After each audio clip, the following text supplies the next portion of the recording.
অপৰাধী বা বেয়া মানুহৰ কোনো জাতপাত নাই সকলো ধৰ্মীয় মানে ধৰ্মৰ মানুহৰ মাজতে জাতিৰ মাজতে এনেকুৱা ধৰণৰ মানুহ থাকিব পাৰে কিন্তু আমি দেখিবলৈ পাইছো বিভিন্ন সংবাদ মাধ্যমত যে আমাৰ সংখ্যালঘু সমাজত এনেকুৱা ধৰণৰ মানুহৰ প্ৰভাৱটো বেছি হৈছে কেতিয়াবা আমি এই পাখণ্ডবোৰৰ কাৰণে আমি বদনামী হওঁ মানুহে আমাক বেয়া চকুৰে চাই নিজৰ পৰিচয় দিবলৈ আমি লাজ অনুভৱ তেওঁলোকৰ সংবাদ মাধ্যম যোগে আমি জানিবলৈ পাইছিলো তাৰ পিছতে ঢেকিয়াজুলিতো অনুৰূপ এটি ঘটনা আমি জানিবলৈ পাইছো শুনিবলৈ পাইছো এই সমগ্ৰ ঘটনাক আমি উত্তৰ পূৰ্বাঞ্চল সংখ্যালঘু ছাত্ৰ সন্থা নেমছৰ তৰফৰ পৰা তীব্ৰ ভাষাৰে আৰু কঠোৰ ভাষাৰে গৰিহণা দিছো লগতে আমি মাজবাট অঞ্চলৰ সংখ্যালঘু লোকসকলক আমি ধন্যবাদ জ্ঞাপন কৰিছো আৰু এগৰাকী অভিযুক্তৰ মাতৃক আমি বিশেষভাৱে স্পেশাল থ্যাঙ্কস দিছো কাৰণ যেহেতু আমি জানো যে অপৰাধীৰ কোনো জাতি নাই অপৰাধীৰ কোনো ধৰ্ম নাই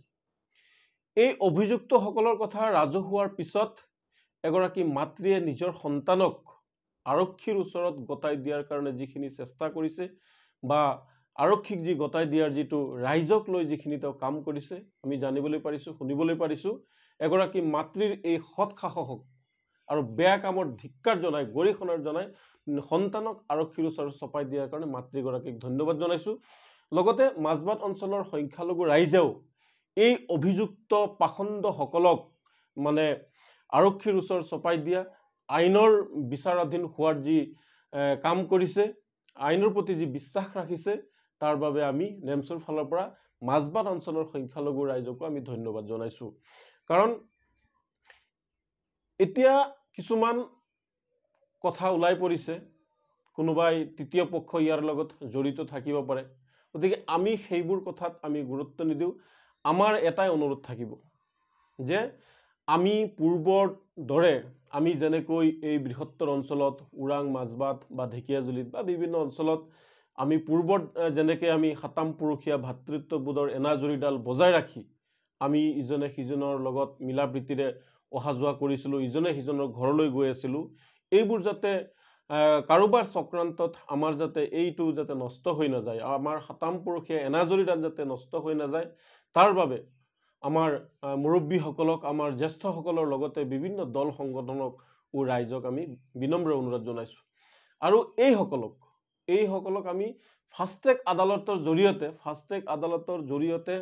আমি তেওঁলোকৰ উচিত বিচাৰ হ'ব লাগে আইনগতভাৱে বিচাৰ হ'ব লাগে কিন্তু আমি আপোনালোকৰ সংবাদ মাধ্যমৰ জৰিয়তে প্ৰশাসনক অনুৰোধ জনাম যে তেওঁলোকক এটা ফাঁসিৰ ব্যৱস্থা কৰিব লাগে যদি এওঁলোকক ফাঁসি দিয়া হয় তেতিয়াহ'লে যিসকল অসমত এনে ধৰণৰ আৰু পাখণ্ড ব্যক্তি আছে এই সকল কিন্তু ভয় পাব দ্বিতীয়বাৰ এনেকুৱা ধৰণৰ মানে যি গ্যাং ৰেপ বা বেয়া কাম কৰিবলৈ এই অশুভ এই বেয়া ধৰণৰ মানুহবিলাকে সাহস নাপাব অপৰাধী বা বেয়া মানুহৰ কোনো জাতপাত নাই সকলো ধৰ্মীয় মানে ধৰ্মৰ মানুহৰ মাজতে জাতিৰ মাজতে এনেকুৱা ধৰণৰ মানুহ থাকিব পাৰে কিন্তু আমি দেখিবলৈ পাইছো বিভিন্ন সংবাদ মাধ্যমত যে আমাৰ সংখ্যালঘু সমাজত এনেকুৱা ধৰণৰ মানুহৰ প্ৰভাৱটো বেছি হৈছে কেতিয়াবা আমি এই পাখণ্ডবোৰৰ কাৰণে আমি বদনামী হওঁ মানুহে আমাক বেয়া চকুৰে চাই নিজৰ পৰিচয় দিবলৈ আমি লাজ অনুভৱ কৰো গতিকে এই পাখণ্ডসকলৰ বিৰুদ্ধে সংখ্যালঘু সমাজ আৰু সংখ্যালঘু দল সংগঠনতে উঠি পৰিব লাগিব এইবোৰক আমি বয়কট কৰিব লাগিব সামাজিকভাৱে এওঁলোকক এঘৰীয়া কৰিব লাগিব এওঁলোকৰ যদি মৃত্যু হয় আমি তেওঁলোকৰ জানাজাত যাব নহব এনেকুৱা ধৰণৰ আমি কাম কৰিব লাগিব যিটো কাম কৰিলে মানে কি এওঁলোক মানসিকভাৱে হোক কিবা ক্ষেত্ৰত তেওঁলোকে মানে শাস্তি পাব আৰু যদি শাস্তি নাপায় তেতিয়াহ'লে কোনো দিনে এওঁলোক ঠিক নহয় সমাজখন আমাৰ ঠিক নহয় আমি অসম আৰক্ষীক ধন্যবাদ জনাইছো যে মাজবাট কাণ্ড বা ঢেকিয়াজুলি কাণ্ডৰ যিসকল অপৰাধী আছিল তেওঁলোকক গ্ৰেপ্তাৰ কৰিবলৈ সক্ষম হৈছে বা তেওঁলোকক এনকাউন্টাৰ কৰিছে চাক আমি যেতিয়া লাউখোৱা অভয়াৰণ্যত দুজন ভাই ককাইক তেওঁলোক আৰক্ষীয়ে এনকাউন্টাৰ কৰি মাৰি পেলালে বাতৰি যোগে জানিবলৈ পাইছো আমি সেই কাণ্ডৰ প্ৰতিবাদ কৰিছিলো কিন্তু আমি মাজবাট কাণ্ডৰ প্ৰতিবাদ কৰা নাই কাৰণ মাছমাৰিয়াক এনকাউন্টাৰ কৰিছে আমি প্ৰতিবাদ কৰিছো কিন্তু মাজবাট কাণ্ডৰ আমি প্ৰতিবাদ কৰা নাই মাজবাট কাণ্ডত আমি সংখ্যালঘু দল সংগঠন আমি সংখ্যালঘু ৰাইজে আমি সহায় কৰিছো গতিকে আমি পুনৰবাৰ কৈছো যে যিসকলে এই অপৰাধীৰ লগত তুলনা কৰি সংখ্যালঘু সমাজখনক